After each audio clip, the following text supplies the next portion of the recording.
ઉમાશંકર જોશીએ કહ્યું હતું કે દરિદ્રની ઉપહાસ લીલા સંકેલવા કોટિક જીભ ફેલતો ભૂખ્યાજનોનો જઠરાગ્નિ જાગશે, ખંડેરની ભસ્મ કણી ન લાદશે।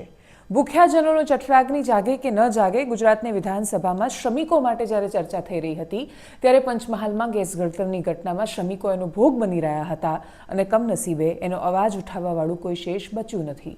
નમસ્કાર, આપની સાથે હું દેવાંશી।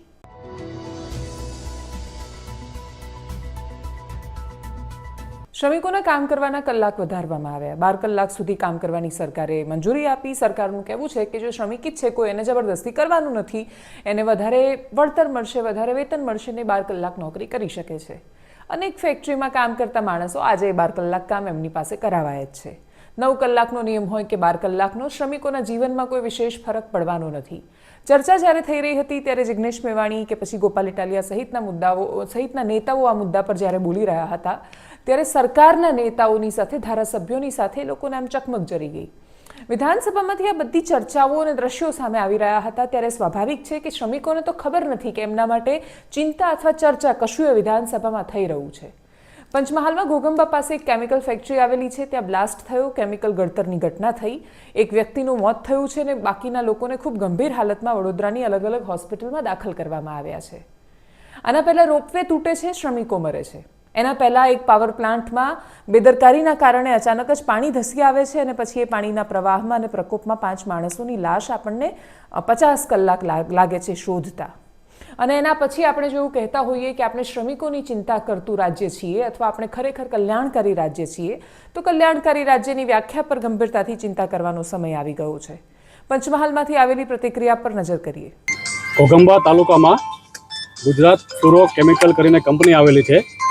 એમાં સવારમાં 12 ને 10 વાગ્યાની આજુબાજુ એક ગેસ લીક થવાનો મેસેજ પોલીસને મળેલા હતા અને તાત્કાલિક પોલીસ અને સ્થાનિક વહીવટીતંત્ર છે એ અહીંયા આવી ગયેલા હતા અને એના કંપનીના માણસો સાથે સંકલનમાં હતા।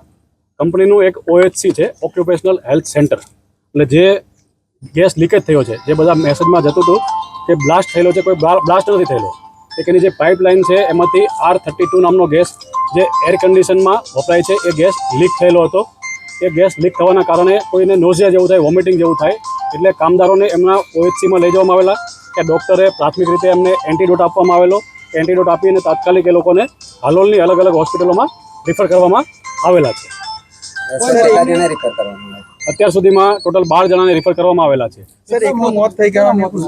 હા, એક માણસનું મરણ ગયેલ છે એવું અમને જાણવા મળેલું છે, પણ ડૉક્ટર પાસેથી વધારે માહિતી આપને મળશે।